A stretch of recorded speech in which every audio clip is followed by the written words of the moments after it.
Buenos días. Bueno, como saben, tenemos hoy la suerte de contar con el compañero Gaspar, nuestro diputado de referencia. Son muchas las cuestiones que queremos abordar en la rueda de prensa, pero antes de darle la oportunidad de dirigirse a ustedes, me gustaría hacer una valoración, una primera observación sobre el plan que el Gobierno de la Ciudad Autónoma ha presentado de forma mediática. No tenemos el documento, nos ha puesto en contacto con la oposición. Quizás esta sea la primera crítica a un gobierno al que le gusta poco la participación de la oposición en las decisiones que nos afectan a todos, y esto ciertamente lo es. Y la realidad es que ya avanzaba la pregunta de algunos de sus compañeros ayer, que le daba poca credibilidad al plan. Sin conocerlo, me parecía que este gobierno tiene pocas posibilidades de hacer un plan real, y lo que conocemos hoy no lo demuestra. Es un documento, es un plan de inversión con cimientos de barro. Con cimientos de barro porque se basa en 3 deseos y no en 3 realidades, que es dónde y cómo hay que hacer las cosas. 3 deseos: 1, ingresos por expectativas; incremento de la recaudación; y mejora económica. Esta es la base sobre la que se podría sustentar un plan de inversiones como el previsto, de más de 200 millones, con más de 100 millones con la inversión local. Pero la pregunta es: ¿de dónde van a sacar el dinero? ¿De dónde van a sacar esas cantidades cuando la realidad es que los ingresos están en una espiral a la baja, cuando el incremento de la recaudación no es tal, sino todo lo contrario? Han modificado los impuestos el lunes en el Pleno para intentar recaudar más, y la economía no solo no está mejorando, sino que está retrocediendo. Todas las medidas que se están poniendo en marcha nos están llevando a una situación y un callejón sin salida. Por lo tanto, un plan de inversión con cimientos de barro que se basa en 3 deseos, que se desmonta en el momento en que nos aproximamos a la realidad. Y la realidad es que tenemos 10 años de imposibilidad de operaciones de tesorería con entidades bancarias como consecuencia del plan de pago a proveedores. Tenemos nuestra limitación por el elevado endeudamiento que la ciudad autónoma ya tiene, y por lo tanto la legalidad exige que se pronuncie de una manera mucho más cautelosa a la hora de hacer estas previsiones de gasto. Y también tenemos la limitación del ajuste que el propio gobierno aprobó. Por lo tanto, 3 deseos frente a 3 realidades que nos hacen y nos demuestran que este plan no es sino una quimera, este plan no es sino un canto de sirena y un titular en la prensa. Pero la realidad, esto nos demuestra que desgraciadamente no se podrá llevar a cabo.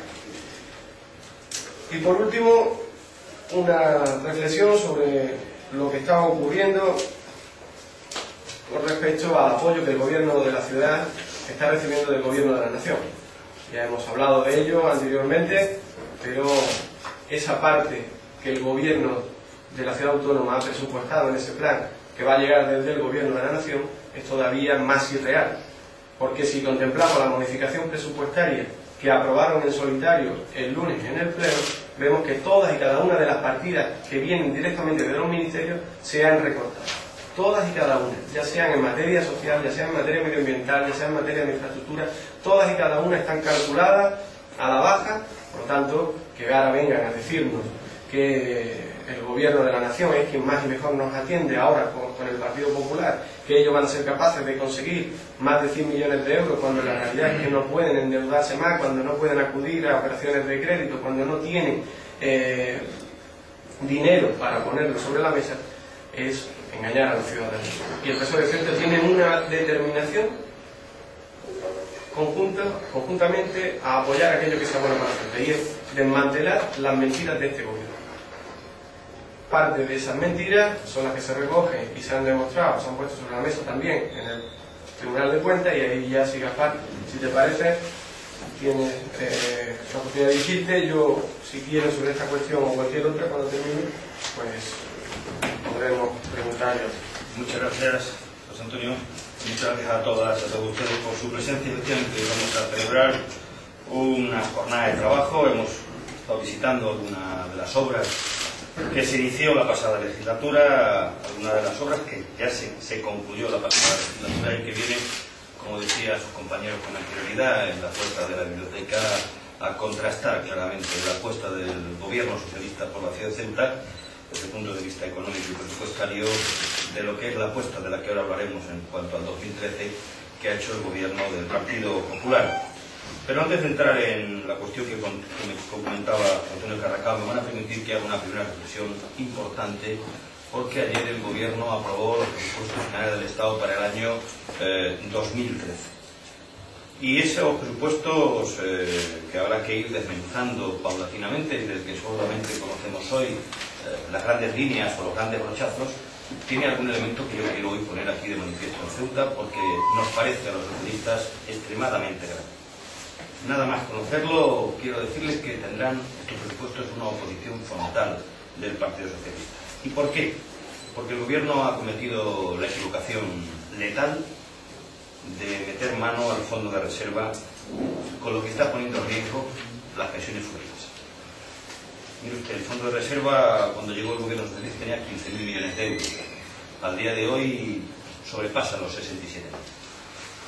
Es un fondo que va simple y llanamente dirigido a cuestiones no de déficit, sino todo lo contrario, por una cuestión de carácter demográfico, porque si metemos la mano en la hucha de las pensiones, estamos poniendo en peligro las pensiones del futuro.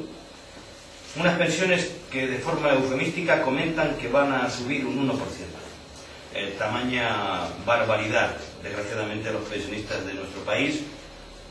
Sus pensiones no subirán el 1%, porque si suben el 1% bajarán de forma considerable como consecuencia del copago farmacéutico, bajarán de forma considerable con la subida del IVA, bajarán de forma considerable con todo lo que significa la subida de los diferentes tramos del IRPF. Por lo tanto, con este presupuesto que ayer presentó el gobierno y que veremos y hablaremos en los próximos días, y que tendrá una enmienda a la totalidad del Partido Socialista, condena a nuestros ciudadanos de nuevo a un año más de sufrimientos inútiles.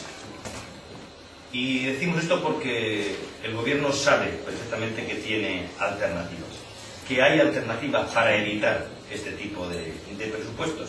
Y el Partido Socialista plantea una alternativa en materia de ingresos y en materia de gastos. En materia de ingresos, ¿cómo conseguir más ingresos para evitar meterle mano a las pensiones, para evitar los recortes en educación o en sanidad que están produciendo? Simple y llanamente con una alternativa fiscal distinta. Una alternativa fiscal en el que se cree, como ha hecho Hollande hoy mismo, un impuesto a las grandes fortunas. Cambios en el impuesto de sociedades, donde las grandes sociedades coticen y paguen mucho más de lo que lo hacen en estos momentos.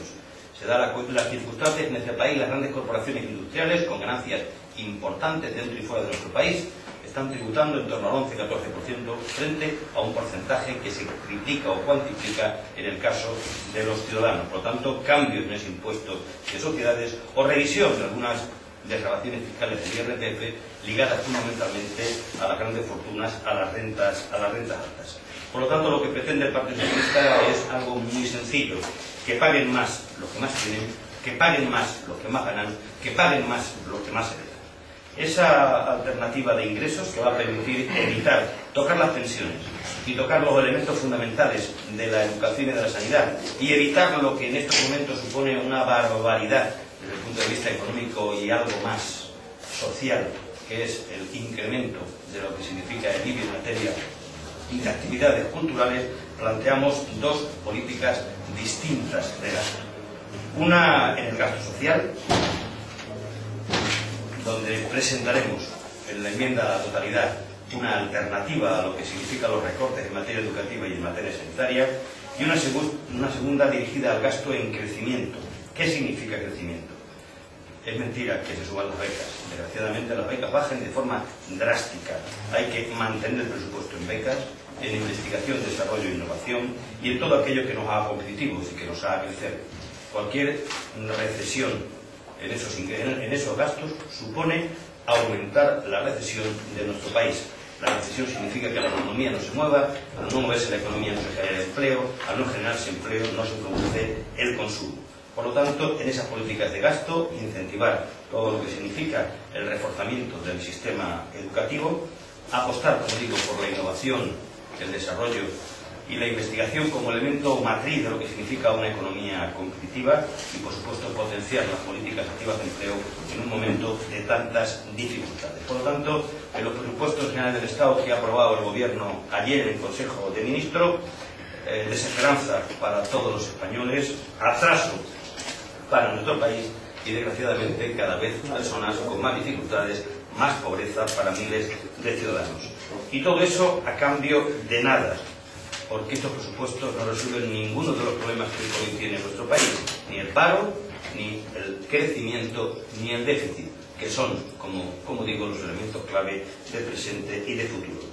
Unos presupuestos que reflejan la obstinación del Gobierno para entender que el camino que ha emprendido no nos lleva nada más que a la ruina. Y quiero decirle que la reunión que vamos a mantener esta tarde con la Comisión Ejecutiva de Ceuta, vamos a analizar no solamente el presupuesto en lo que se refiere a las grandes líneas, sino que vamos a ir preparando una batería de enmiendas que presentaremos a los presupuestos generales del Estado, una vez que se debatan en el Congreso y en el Senado, donde quede clara la posición del partido respecto a lo que son las inversiones en la ciudad de Ceuta, que bajaron casi un 30 y tantos % en el presupuesto que ahora se está mal ejecutando, y que nos tememos muy mucho que ese porcentaje se incremente de forma considerable en cuanto a la reducción de inversiones para Ceuta en el presupuesto que, como digo, ayer aprobó el Gobierno. Estaremos los socialistas, y creo que tenemos más que argumentos para decirlo, muy atentos a estos presupuestos, porque casi con toda seguridad Ceuta desaparecerá de los presupuestos generales del Estado, como ya lo hizo de forma muy significativa en los anteriores. Quiero también referirme al debate que se produjo el martes pasado en la Comisión Mixta del Tribunal de Cuentas. Me tocó, y para mí fue un orgullo, defender la posición del Partido Socialista, hablar evidentemente con mis compañeros de Ceuta de lo que son las cuentas que de la ciudad se analizaron por parte del presidente del tribunal. Tengo que decirle que son cuentas evidentemente de hace tiempo, no deja de ser paradójico que se empiecen a revisar cuentas del año 2002, 2003, 2004, 2005, pero son las que había sobre la mesa. Y tengo que decirles que escuchar al presidente del Tribunal de Cuentas fue dramático. Los calificativos, las cuestiones que planteó y cómo las planteó nos llevan a una conclusión. Aquí no es un problema de cuentas. La ciudad de Ceuta durante ese tiempo era la cueva de Alibaba. Dramático todos y cada uno de los pasos que fue dejando el presidente del Tribunal de Cuentas respecto a lo que es el normal funcionamiento de una hacienda pública en nuestro país, con problemas graves y evidentes a la hora de recibir la documentación para poder fiscalizar, empresas que no presentan cuentas, un comportamiento que él mismo definió como preocupante, al que yo tengo que decir que evidentemente no solamente es preocupante, sino que es alarmante. La respuesta por parte del portavoz del Partido Popular, y evidentemente conocedor de la problemática por sus responsabilidades en el gobierno de la ciudad, fue absolutamente a la defensiva, con evasivas, diciendo que ahora las cosas se hacen bien. Nosotros, después de ver que hay más de 50 casos de posibles responsabilidades contables, de los que se han analizado por parte del Tribunal 16, y de los que, pese a la distancia en el tiempo, aún permanecen vivos 10, cuando el presidente del Tribunal de Cuentas habló de ilícitos penales, en los que yo no entro y, por supuesto, parto de la presunción de inocencia, pero ilícitos penales que en este momento están remitidos por la Fiscalía del Tribunal de Cuentas a las fiscalías correspondientes, tanto en los exámenes de los ejercicios iniciales como el del año 2005. Yo, como no dudo a priori de nada, lo que vamos a plantear en las propuestas de resolución que hoy voy a debatir y comentar con mis compañeros, que presentaremos para que se analicen y aprueben en la próxima sesión que tendrá lugar a mediados del mes de octubre, vamos a plantear que si todo está bien, que si todo se ha arreglado, que si ya no hay ningún tipo de problema, que si las cuentas están claras, que si ya nadie tiene por qué preocuparse, porque hasta ahora hay más que motivos para preocuparse, pongamos en marcha y se nos apruebe la propuesta que vamos a hacer de una fiscalización general de la contabilidad de la ciudad de Ceuta. Para que sí lo sepamos, para que así sepamos, por lo tanto, en esa fiscalización de carácter general, que todo está bien, que no hay ningún tipo de inconveniente. Yo en la gestión pública mucho tiempo, he visto muchas cuentas públicas, evidentemente, y le puedo a usted decir que lo que yo le oí al presidente del Tribunal de Cuentas, no al portavoz del Partido Socialista, que era yo, al presidente del Tribunal de Cuentas, al señor Álvarez de Miranda, es algo que no había oído desde hacía mucho tiempo. En el cual desgranó durante más de un cuarto de hora las cuestiones irregulares, repito, con responsabilidad contable y algunos ilícitos penales que se llevaban en esas cuentas.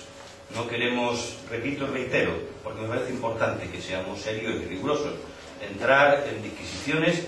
Lo que sí planteo en estos momentos es que si todo eso se ha resuelto, si todo eso ya está perfectamente, si ya todos rinden cuentas como hay que hacerlo ante el Tribunal de Cuentas, que se permita esa fiscalización de carácter general para que durante todo este tiempo sepamos si esas cuestiones se han identificado, se han rectificado de forma favorable a los planteamientos del Tribunal de Cuentas, para que así los ceutíes y las ceutís puedan tener un conocimiento exhaustivo de lo que ocurre en su ciudad y dónde y cómo se gasta el dinero de los impuestos de todos los ciudadanos.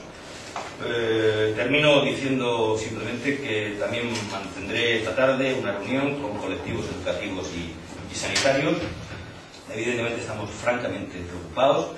Queremos comentar con ellos, y aquí concretamente en Ceuta, donde las competencias en materia educativa y sanitaria son competencias del Estado, y por lo tanto va a ser el Estado el que tenga que tomar las decisiones que competen y afectan a la ciudad de Ceuta, para poder llevarme un profundo conocimiento, para saber el estado de la cuestión y para poder en nuestras enmiendas plantear soluciones a esos problemas. Mientras que la educación y sanidad, como saben, está transferida al resto de comunidades autónomas de nuestro país. En el caso de las ciudades autónomas de Ceuta y de Melilla, es el Estado el que sigue manteniendo la competencia.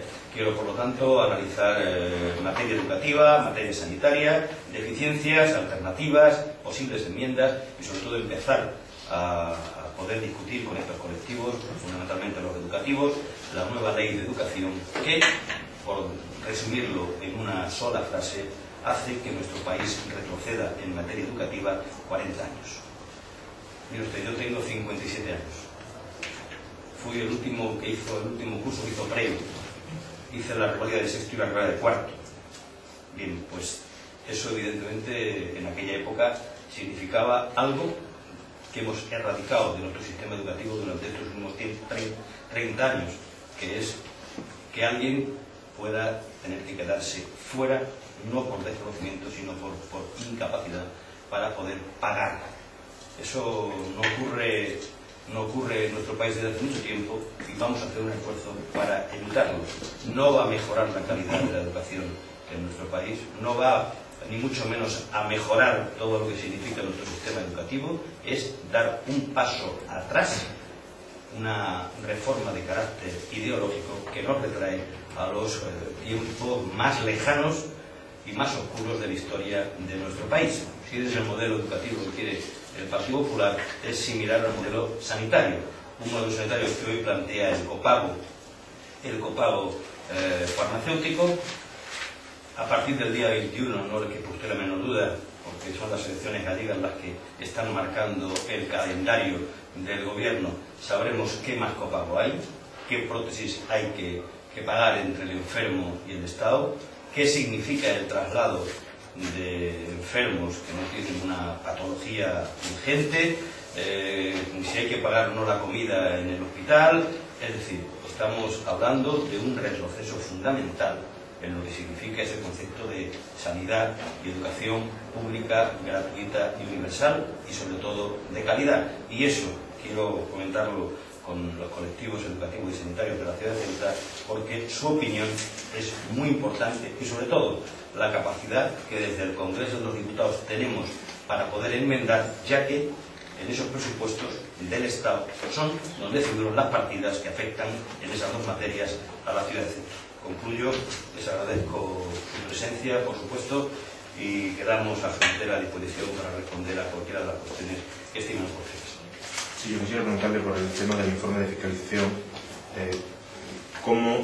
¿sobre qué periodo tienen pensado realizarlo? Porque ya hasta 2007 hay un informe anual como tal de fiscalización realizado.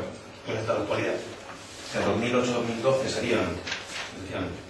Queremos conocer, ya que no se conocen, los que van del 2006, 2007 y 2008, ya que como les digo, vimos la cuenta general de los años anteriores, y queremos saber si todas las recomendaciones del Tribunal de Cuentas se han tenido en cuenta.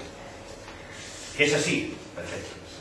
¿Que no es así? Evidentemente estamos ante un tema muy grave y muy preocupante, ya que, repito, hacía años, por no decir que nunca, había escuchado un informe tan demoledor por parte del presidente del Tribunal de Cuentas, el señor Álvarez de Miranda.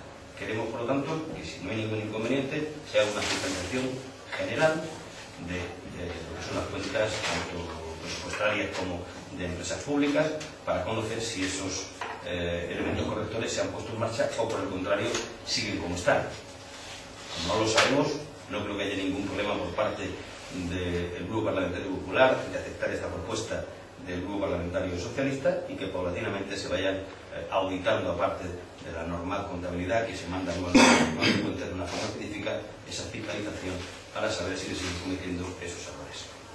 ¿Qué es lo que falla en el sistema político para que ocurran casos así o hayan ocurrido o sigan ocurriendo? Bueno, lo bueno que tiene el sistema político es que tiene un Tribunal de Cuentas en los que hay que rendir cuentas y en los que hay que, evidentemente, analizar todas y cada una de las actuaciones fiscales, financieras, presupuestarias, y saber si se ajustan o no a la legalidad, saber si son conforme a derecho o no son conforme a derecho. Y de ese estudio se derivan dos tipos de cuestiones. Por un lado, la responsabilidad contable, que en estos momentos, como digo, hay 10 expedientes de responsabilidad contable abiertos, que no han prescrito. De las 50 posibilidades se llegaron a 16 y de las 16 sigue 10 en estos momentos abiertos, y también la posibilidad de que exista algún ilícito penal, sin que no signifique prejuzgar nada. Por lo tanto, el sistema tiene sus resortes. Ojalá fueran más rápidos, evidentemente, pero eso ya evidentemente no depende de nadie nada más que del Tribunal de Cuentas, que es un órgano independiente que fiscaliza las cuentas del Estado, de las comunidades autónomas y de las ciudades autónomas de Ceuta y Melilla. Pero de ese estudio se desprende, repito, una serie de cuestiones que yo creo que hay que evidentemente evitar y corregir. Si no, estaríamos haciendo, repito, un uso inadecuado de algo tan importante como son los caudales públicos.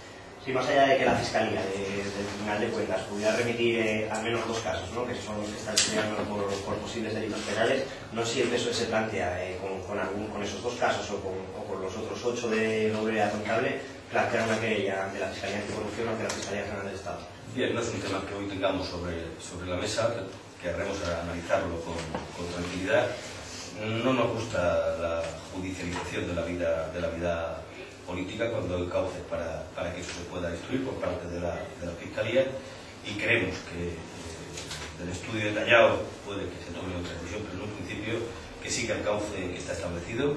El Tribunal de Cuentas tiene capacidad, a través de la Fiscalía Específica del Tribunal de Cuentas, de remitir a los diversos tribunales, a la Fiscalía de los tribunales, aquellas cuestiones que presuntamente pueden convertirse en delitos penales, y creemos que es el camino que se ha seguido hasta ahora y que deberemos de seguir. Quiero dejar claro que no prejuzgamos nada. Al igual que ocurre, o desgraciadamente no ocurre siempre en todos los sitios, en ocasiones a la primera de cambio enseguida hay declaraciones disonantes. Nosotros es un tema tan delicado que afecta tanto a la ciudad de Ceuta. Queremos ser serios, rigurosos, pero también cautelosos, para no decir ni hacer nada que pueda ser dañino para la ciudad.